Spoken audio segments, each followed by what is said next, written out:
Hujambo na karibu tena mtazamaji wa The World News katika kipindi hiki cha ulimwengu wa siasa. Mimi ni Adam Hussein. Wapiganaji wa Kihouthi kutoka nchini Yemen wanadaiwa kushirikiana na Urusi pamoja na Uchina katika mpango wa kutengeneza ulimwengu wa usawa.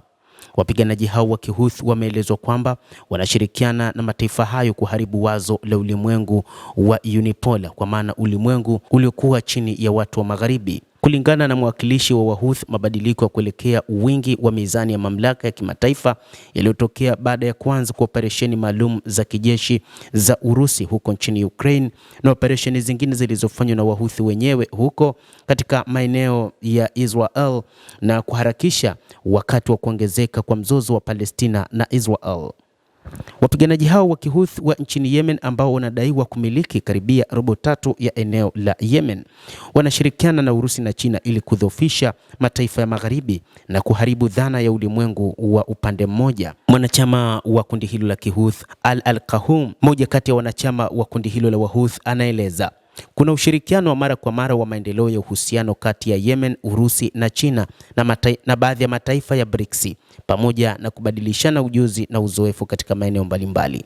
Hii ni muhimu ili kuzamisha Amerika pamoja na washirika wake wa Magharibi katika matope, kwa maana katika mgogoro karibu na bahari ya Sham, ili kupata hali ya chini, kudhoofisha na kushindwa kudumisha umoja, alisema kupitia ukurasa wa X.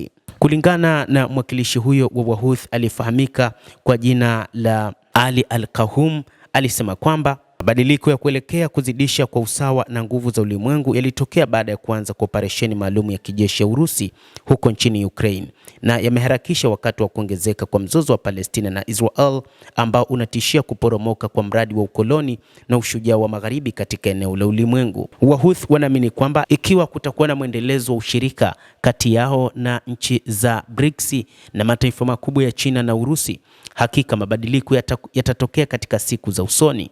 Kuna mabadiliko katika hali ya hewa ya kimataifa, uwiano wa mamlaka kati ya Mashariki na Magharibi, hasa kwa kuzingatia uvamizi wa Magharibi dhidi ya Urusi ambayo ilizamisha Magharibi katika matope ya Ukraine na kudhoofisha ushirikiano wake na China pamoja na nchi nyingine za Mashariki na nchi wanachama wa BRICS. Mwakilishi huyo anaamini. Mtazamaji wa The World News, endelea kutufuatilia, lakini usisahau kulike, usisahau kucomment, kadhalika kusubscribe channel yetu hii ili upate habari hizi kwa mapana hapa The World News. Mimi ni Adam Hussein, endelea kuwa nasi wakati wote, endelea kutufuatilia uweze kufahamu nini ambacho kinajiri katika ulimwengu kupitia hapa The World News.